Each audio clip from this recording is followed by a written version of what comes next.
Selamat bertemu kembali pada pembelajaran kita hari ini anak-anakku sekalian. Semoga kita semua dalam keadaan sehat-sehat selalu. Tetap juga Bapak ingatkan bahwa sebelum memulai aktivitas kita, terutama dalam proses pembelajaran, kita berdoa terlebih dahulu di dalam hati kita masing-masing. Baik anak-anakku sekalian, materi yang bisa saya sampaikan secara singkat pada hari ini adalah peran Roh Kudus sebagai murid Yesus. Roh Kudus ibarat air yang memuaskan dahaga, sekaligus bagaikan api yang bernyala-nyala. Kata roh dalam perjanjian lama berasal dari bahasa Ibrani ruah, artinya nafas, kehidupan, bertiupnya angin. Dalam Injil Yohanes pasal 3 37 sampai 39 disebutkan bahwa barang siapa yang haus, baiklah ia datang padaku dan minum. Minuman yang dimaksud Yesus adalah roh yang akan diterima mereka yang percaya kepadanya.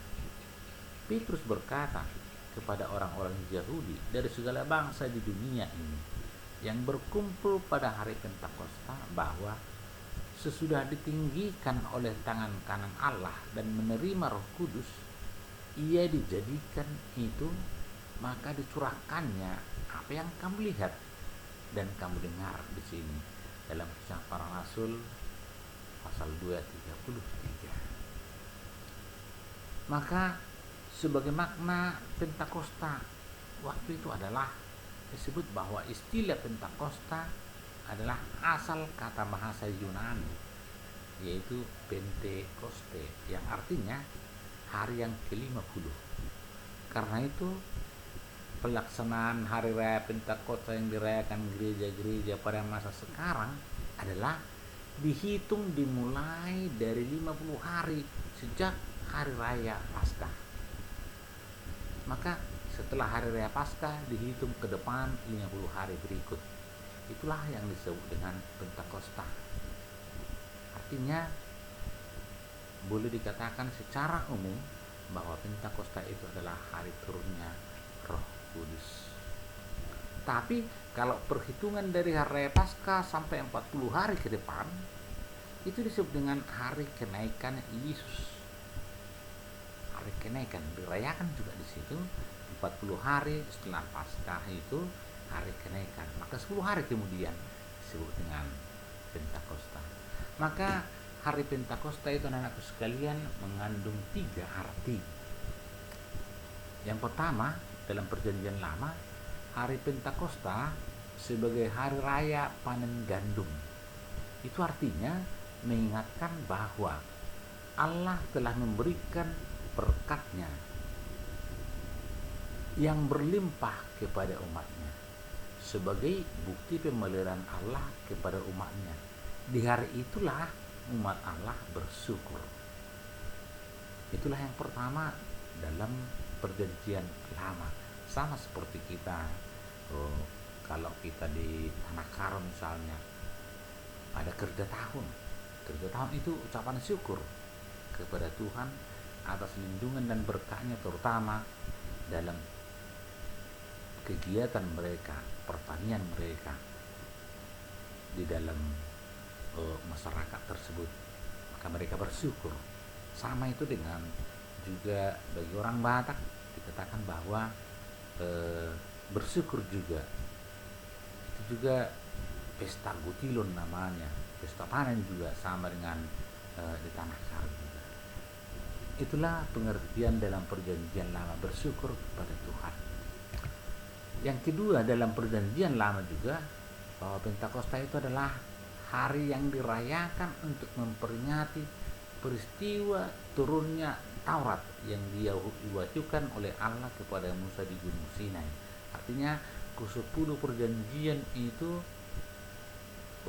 perjanjian Allah kepada Musa diturunkan pada saat itu kepadanya.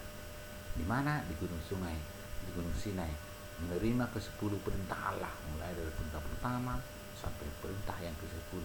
Itu mengingatkan mereka juga bahwa pada saat itulah ke-10 perintah Allah. Maka disebut dari perjanjian lama itu bahwa mengingatkan kepada umat Allah pada saat itu.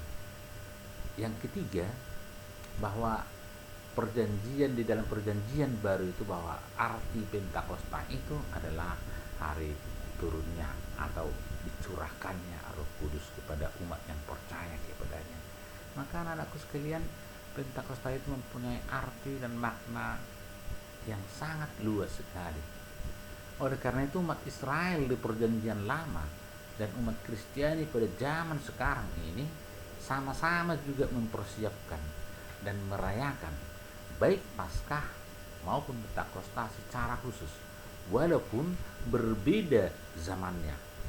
Umat Israel perjanjian lama dan umat Kristiani perjanjian baru memiliki kesamaan teologis, bahwa hari Pentakosta pada intinya adalah sebagai pencurahan berkat-berkat Allah, baik rohani maupun jasmani bagi umat, juga sebagai tanda bahwa Allah terus hadir menyertai perjalanan hidup umat yang percaya kepadanya dan umat yang dikasihi oleh Allah sendiri.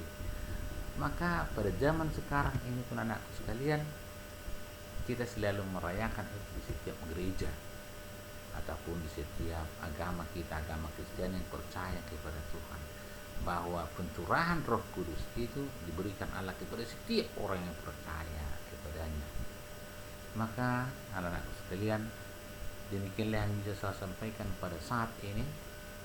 Semoga Ananda bisa memahami, mengerti bagaimana pencurahan Roh Kudus kepada manusia hingga saat ini. Demikian, semoga kita semua dalam keadaan sehat-sehat. Terima kasih.